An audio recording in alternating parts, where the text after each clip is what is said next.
La mejor experiencia académica la encuentras en Flaxo Ecuador. Postula para el Doctorado en Desarrollo Territorial 2019-2022. El objetivo de este programa es formar académicos que contribuyan al desarrollo territorial, desde una perspectiva integradora de economía, sociedad y ambiente. Inscripciones abiertas hasta el 3 de mayo de 2019.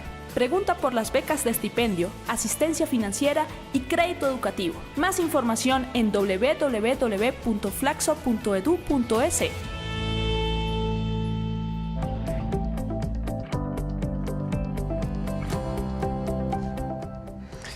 Buenos días a todos los que nos escuchan por medio de Flaxo Radio.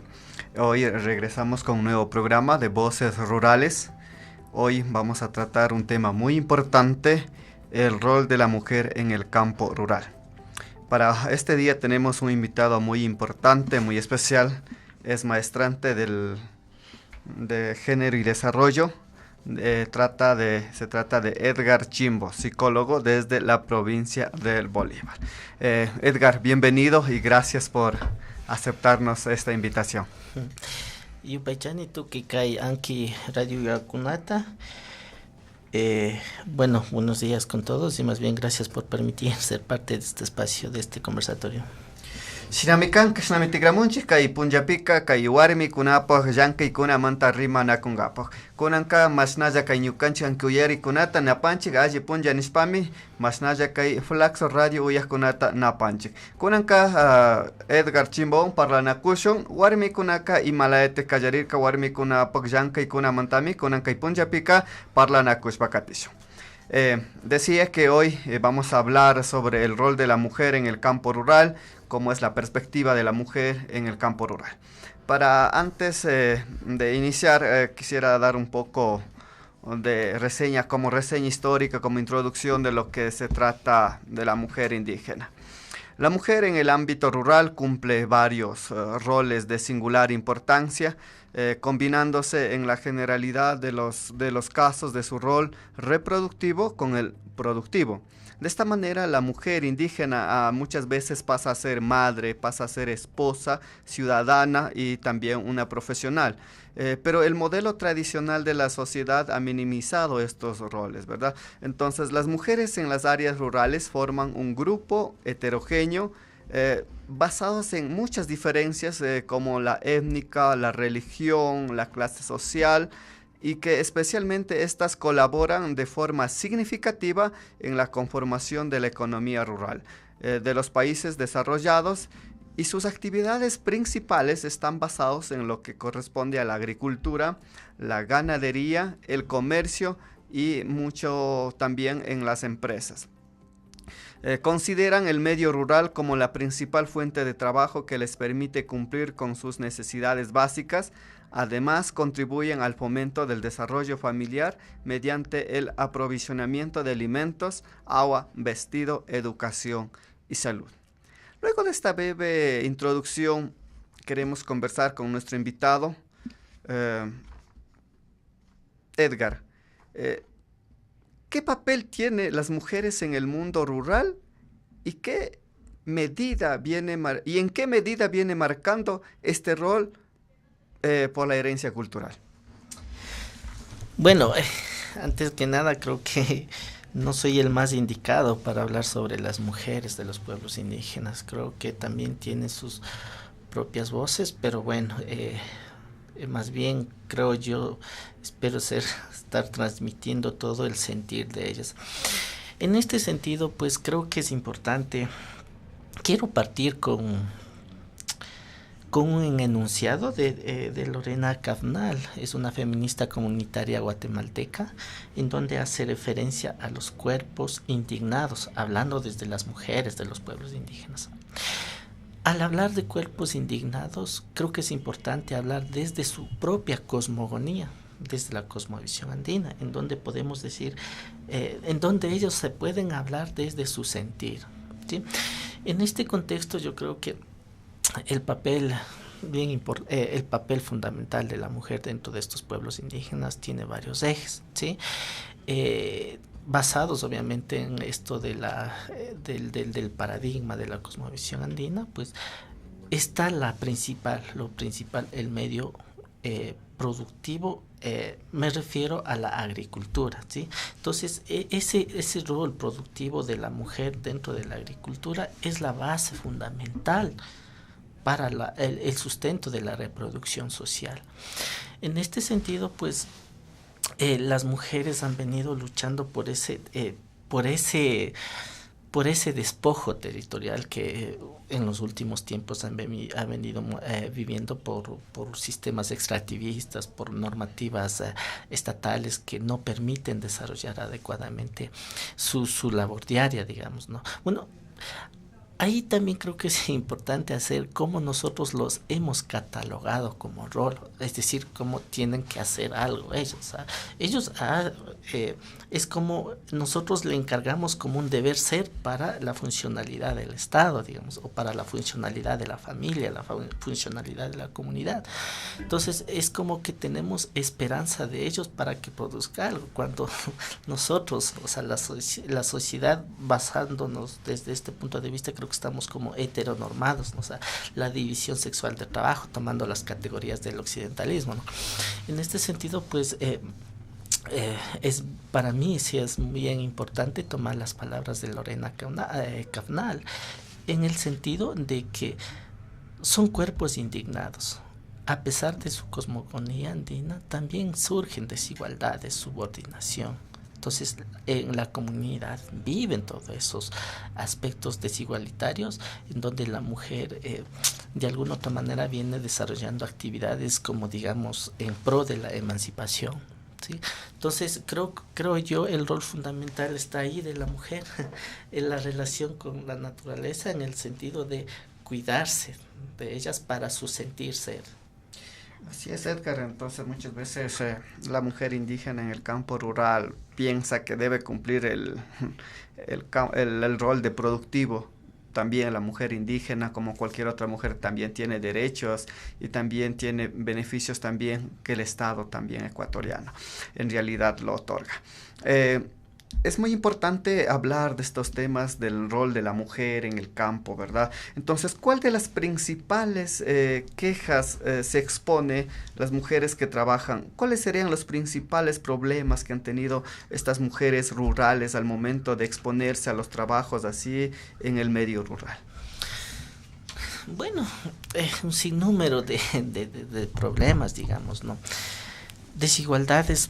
Partamos de desigualdades de acceso a medios estatales, digamos, ¿no? Acceso a medios educativos, por ejemplo. Al tener esta división sexual de trabajo, la mujer está asignado al rol doméstico.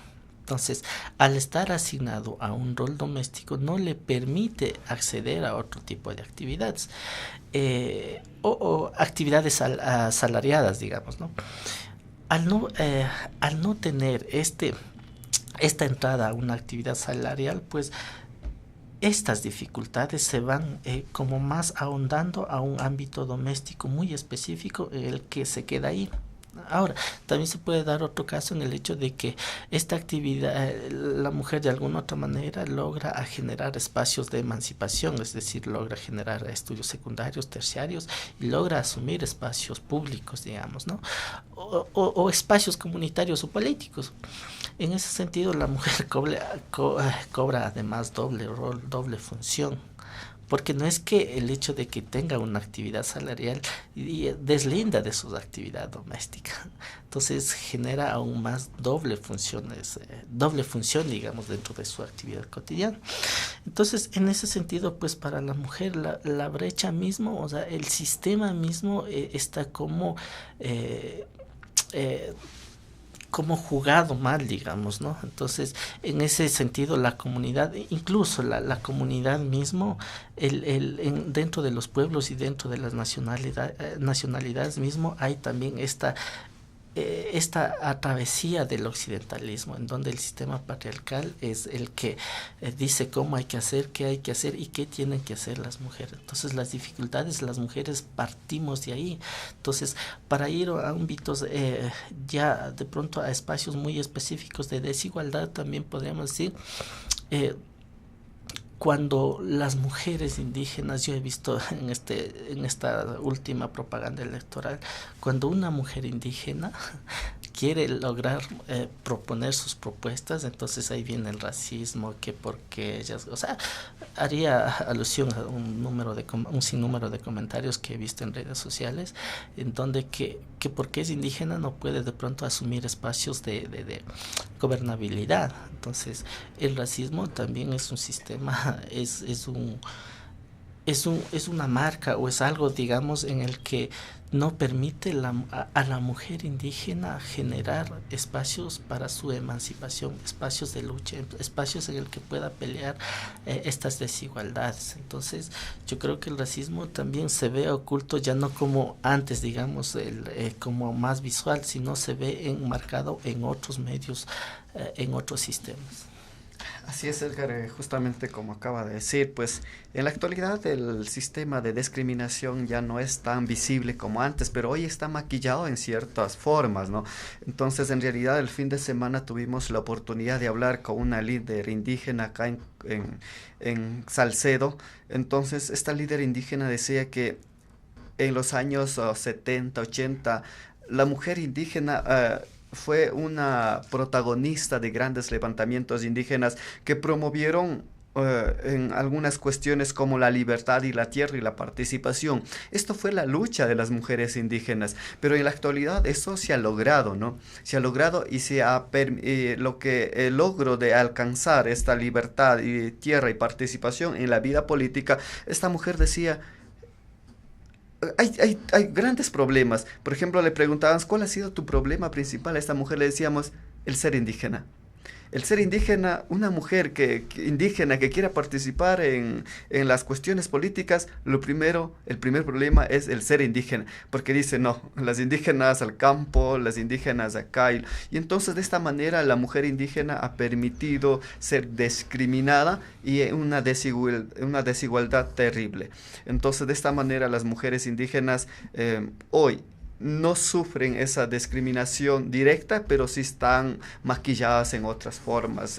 También, ni por más que el Estado les otorgue derechos, les dé beneficios, les proteja, pero siempre, no solamente la mujer indígena, en sí la mujer indígena está un poco más digamos, enmarcado esto, pero en sí toda la sociedad, pues especialmente las mujeres están de esta manera discriminadas. Yo creo que en ese sentido acotar algo también, o sea, el racismo como un paradigma muy amplio, ¿no? Uh-huh. En el que no permite, por ejemplo, desarrollar actividades propias de sus prácticas ancestrales. Me refiero, por ejemplo, a partos comunitarios, a partos verticales, por ejemplo, que en la zona norte del país zona andina norte lo realizan. Entonces, parto de una experiencia también el que decía, o sea, poner en práctica, visualizar este tipo de prácticas culturales ancestrales es muy difícil porque nos criminalizan, porque de pronto no está muy estructurado metódicamente cómo es el parto vertical. Obviamente es un conocimiento oral, ¿no? De la misma manera los embrios con abonos orgánicos, o sea, que permite el cuidado incluso de la salud mismo. Y así pudiéramos enumerar un sinnúmero de actividades de las mujeres indígenas que no se permite visibilizar de alguna otra manera y que sea folclorizado, digamos, ¿no? Así es, Edgar, justamente todos los planes de desarrollo, a pesar de que hablamos de un modelo de summa causae, se occidentalizó todas las cuestiones. Como usted decía, por ejemplo, esto de estas de las leyes no permiten como de alguna manera desarrollar estas cuestiones ancestrales, tradiciones que la gente por miles de años practicaban y nunca tuvieron los resultados que hoy tenemos. Entonces, en realidad, pues, es muy preocupante esta cuestión. Edgar, ¿cuál es el papel de la mujer en la agricultura y el desarrollo específicamente de la mujer indígena? Yo creo que voy a toparme un eslogan del feminismo occidental que me parece muy, muy interesante y traerlo a discusión. El tema de si paran las mujeres, se para el mundo. ¿Por qué digo esto? Porque la actividad agropecuaria está girado dentro de las mujeres. Entonces, si la mujer deja de producir sus embrios, deja de producir sus chakras, ¿con qué nos sustentamos el sistema alimenticio? Entonces, ¿de dónde nos...? Obviamente estamos atravesados de un sistema neoliberalista, ¿no? En donde los productos, si así no producen, pero traen externamente, ¿no? Pero para la comunidad la producción agrícola es muy importante, porque si no tenemos ese sistema productivo comunitario, pues ¿cómo? O sea, entonces ese rol ligado, obviamente no quiero decir que la mujer es la encargada, ¿no? Pero dentro, como decía inicialmente, dentro de la cosmogonía andina es esta relación, el ser humano como categoría general en relación con la naturaleza, o sea, el compartir con esos dos espacios, hombre-mujer, naturaleza, permite el desarrollo adecuado de las mujeres y la familia. Entonces ahí viene el rol productivo y reproductivo y cómo sostenemos esta reproducción social. Así es, Edgar, y justamente muchas veces en realidad pues la gente de la ciudad, la gente de las áreas urbanas dicen la mujer indígena está vinculado a este tema de la agricultura y la ganadería y esto, ¿verdad? En realidad no muchas veces son así, ¿verdad? Entonces muchas cuestiones que estigmar aquí, ya que la mujer indígena se ve como un ente que tiene que estar en el campo, tiene que estar... No, también la mujer indígena también tiene otros campos y estos campos han sido tergiversados en realidad por esta cuestión del occidentalismo que la mujer indígena allá, las mujeres otras acá. Entonces es también, justamente hablamos en nuestro país la cuestión del summa causae. Entonces hablábamos el summa causae para una mujer es esta cuestión de estar produciendo la soberanía alimentaria. Entonces en la actualidad pues los centros poblados lo que hacen es, bueno, las mujeres indígenas tienen que darnos la seguridad alimentaria, pero eso es para los centros poblados, pero para nosotros los indígenas, especialmente para las mujeres indígenas, eso de la seguridad alimentaria no va con ellos, lo que va con la gente indígena es la soberanía alimentaria. En realidad las mujeres indígenas siempre están contribuyendo a la soberanía alimentaria de la familia, del núcleo familiar. En realidad ellos están pendientes de que en su casa, en su huerto, en su chacrita no falte las legumbres básicos para la alimentación. Continuando con la siguiente pregunta, Edgar, para las mujeres que han logrado estudiar un cierto número, no sabemos exactamente qué porcentaje de las mujeres indígenas han logrado estudiar, pero ¿usted cree que salir del mundo rural, involucrarse al mundo occidental, al mundo ¿será fácil ejercer su profesión? ¿Tiene alguna experiencia de cómo esto vincula? ¿Será difícil? ¿Cuán difícil será para la mujer indígena ya inmiscuirse en el mundo profesional? Bueno, yo creo que es un derecho como todos cualquiera, es la capacidad que tiene como cualquiera. Más bien, es un reto para la mujer indígena estar inmiscuido en ámbitos gubernamentales o no gubernamentales, en el sentido de que, tomando algunas palabras, lo que decía hace rato, el racismo no te permite desarrollarte o poner en práctica todos tus conocimientos adquiridos tanto desde la base organizativa y desde la base académica, ¿no? Entonces, es un reto porque las mujeres al estar inmiscuidas salen de un entorno comunitario, de ver una forma de vida a inmiscuirse en otra forma de vida. Entonces partamos desde ese proceso de adaptación. Entonces, de pronto no están poniendo en práctica todo lo que es, sino asumiendo otros roles que no son propias a ellas. Entonces, el reto constituye en eso. Entonces, lograr de alguna otra manera, y creo que la emancipación en sí mismo de los pueblos indígenas ha sido también siendo parte de un pueblo, de un espacio poblacional más amplio. Me refiero a los centros urbanos, por ejemplo. Entonces, desde donde se ha permitido lograr que esos pueblos, los pueblos indígenas que están de pronto olvidados, de pronto marginados,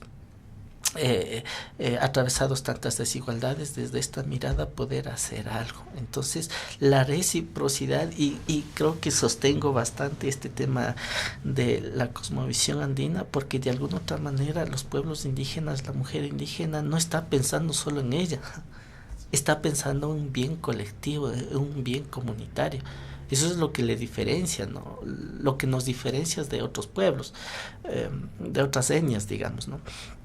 Entonces, en este sentido, el reto se constituye en eso. Ahora, está atravesado por un sistema, por un sinnúmero de desigualdades, sí, está atravesado, a pesar de que, por ejemplo, se cuenta dentro de los concursos de méritos y oposición, por ejemplo, este tema de, no se me viene, pero es el tema de...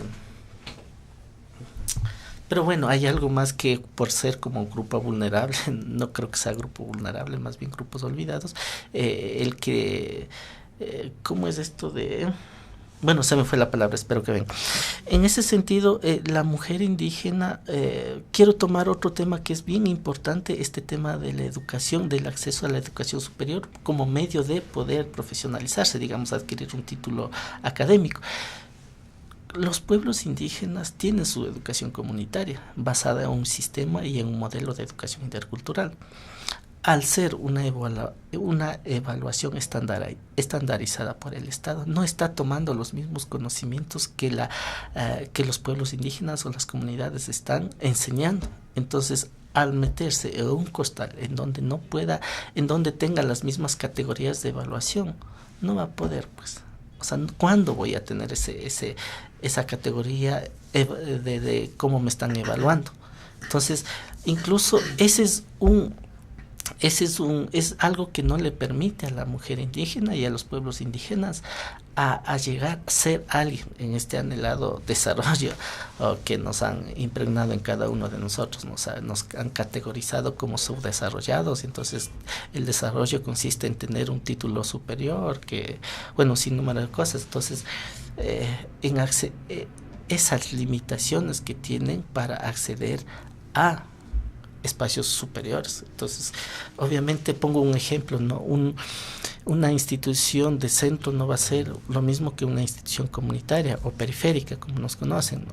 Entonces, las evaluaciones están hechas en base a los desarrollos del centro y no de las periferias. Entonces, ¿cuándo vamos a igualar? Entonces, más bien, en vez de ser un camino que nos puedan acceder, es un límite a través de la cual nos deja fuera de ellas, o sea, el acceso al sistema educativo superior, digamos. Así es, Edgar, justamente hablando del tema educativo, a pesar de que la ley dice que es la educación universal, pero en las áreas rurales, los colegios especialmente que están en las cabeceras parroquiales, siempre hay una desigualdad, porque también algunos colegios tratan de promover la cuestión de la cosmovisión indígena. Por ejemplo, el fin de semana estuvimos acá por Cotopaxi, en donde había un colegio que enseñaba quichua, de una forma de rescatar la cosmovisión, de mantener esa cultura indígena. Entonces, la mujer indígena, al ser evaluado de una manera universal, entonces la mujer indígena tiene que dejar lo suyo, tiene que abandonar lo suyo, tiene que dejar para acogerse a otra, porque todo el sistema educativo, como dice usted, lo mete en un mismo saco. Entonces a ellos les importa, como decimos, un comino, que la cuestión cultural, pero sin embargo hablamos del summa causa. Entonces la mujer indígena sufre estas transformaciones al momento de recibir esta educación. No tiene derecho, por ejemplo, a su educación, por ejemplo, su idioma. Por ejemplo, una mujer indígena, justamente ayer discutíamos cómo una mujer indígena puede considerarse indígena si al menos no sabe su idioma. Es promovido a despojar de su cultura por estar a lo mejor buscando un mejor futuro, educándose. Pero en las grandes universidades no te enseñan tu cultura, que especialmente para distinguir es esto de la lengua, ¿no? Esto de hablar el idioma es muy importante también para considerarse también, porque mucha gente dice yo soy indígena, pero no saben el idioma, ¿no? Es muy importante esto de lo que usted dice, que hoy el sistema educativo a todos meten en un mismo saco. Sin embargo, hablamos del summa causa. Para seguir concluyendo, desde su punto de vista, ¿el gobierno ecuatoriano cree que usted le ha apoyado al mundo de las mujeres rurales de alguna manera a organizarse, a independizarse del campo en algunos temas de educación, ayuda económica, algo así? Yo creo que el Estado debería ser un ente a través del cual las mujeres o los pueblos indígenas en sí en general logren lograr ser en ellos, lograr ser en el sentido de generar o llegar a todos los objetivos planteados, en el sentido de que brinden medios o espacios a través de las cuales las mujeres puedan poner en práctica todos sus conocimientos. Me refiero, hace rato cuando mencionaba al parto vertical de la zona norte de esto, o sea, el Estado debería permitir brindar un espacio en donde las mujeres puedan generar todos esos conocimientos. Cuando hablaba de la siembra con abonos orgánicos, entonces el Estado debería garantizar todos esos espacios de generar producción con medios orgánicos. Debería el Estado permitir todo eso.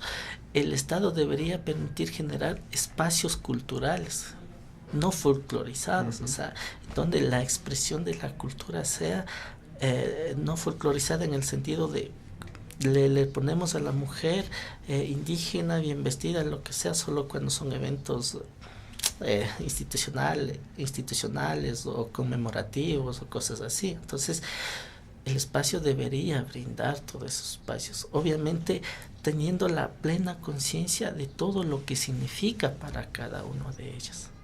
El Estado debería garantizar espacios en donde las mujeres puedan comercializar o los pueblos indígenas puedan comercializar toda su producción.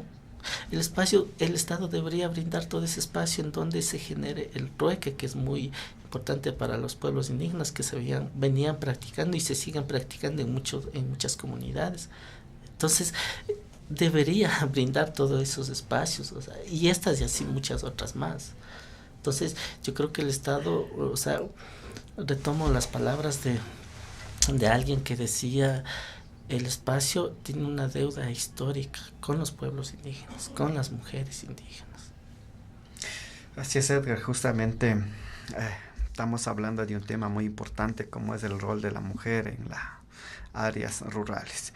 Así es, Edgar, agradecemos también, a manera de resumen, hemos hablado de cómo las mujeres han soportado estas desigualdades, especialmente en las áreas rurales. Esta discriminación, esta limitación también a tener acceso a ciertos privilegios también de espacios como en la vida política. También hoy habíamos hablado también que la mujer siempre va a estar la mujer indígena siempre va a estar involucrada en la cuestión de soberanía alimentaria. Agradezco, Edgar, por este tiempo que también nos has concedido en tu agenda. Algunas palabras finales para seguir terminando este programa. Sí, más bien yo quisiera agradecer por el espacio y por permitir hablarme de las mujeres. Como decía inicialmente, no creo que soy el indicado de hablar sobre el sentir de cada uno, porque las subjetividades son diferentes. Pero este espacio de permitir desde la maestría en el que atravieso, pues creo que me hace ver muchas cosas que hay que seguir trabajando, que hay que seguir visualizando y pues brindar, de pronto generar todos estos espacios académicos también, hacerlos llegar a las mujeres indígenas. Entonces, en ese sentido, yo más bien agradecer por este espacio, bueno, siempre prestos a poder compartir cualquier tipo de actividades, coloquios, cosas así. Yupaychanchi Edgar, Paimican Edgar Chimbo, Bolívar Yactamanta, maestrante, desarrollo y género. ¿Nacho? Chasnamican, Yupaychanchi, bastante que anquiuyari te uya kunata, Ñucanchi taka uy tokungimi, flaxoradio.es pues. También Catito Kunge Twitter, per Instagram, YouTube y Facebook pipis, Ñucanchi Rima y kunata uyasionis paka Ñucanchi canal YouTube pipis, masquito Kunge Flaxo Radio y kai parla y kunata pis kutin punja kunape uy tokungimi. Agradecemos a todos los que nos han escuchado en este programa como Flaxo Radio en Voces Rurales. Hoy habíamos tratado el tema, el rol de la mujer en el campo rural. Nuestro invitado era Edgar Chimbo, desde la provincia de Bolívar, maestrante de género y desarrollo. Agradecemos por vuestra sintonía y no nos olvides de escuchar la próxima semana en Voces Rurales también.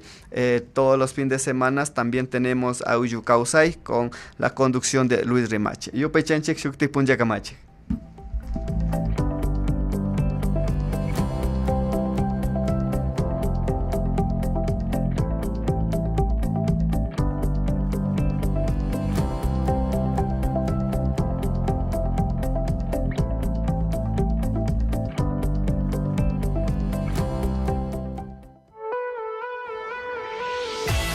La mejor experiencia académica la encuentras en Flaxo Ecuador. Postula para el doctorado en Desarrollo Territorial 2019-2022. El objetivo de este programa es formar académicos que contribuyan al desarrollo territorial, desde una perspectiva integradora de economía, sociedad y ambiente. Inscripciones abiertas hasta el 3 de mayo de 2019. Pregunta por las becas de estipendio, asistencia financiera y crédito educativo. Más información en www.flaxo.edu.es. Ahora Flaxo Radio transmite 24 horas en audio HD alta definición a través del sistema de codificación AAC+. Disfruta el mejor sonido y la mejor programación. Búscanos en TuneIn como Flaxo Radio o escúchanos en directo a través de flaxoradio.es. Flaxo Radio, amplificando ideas.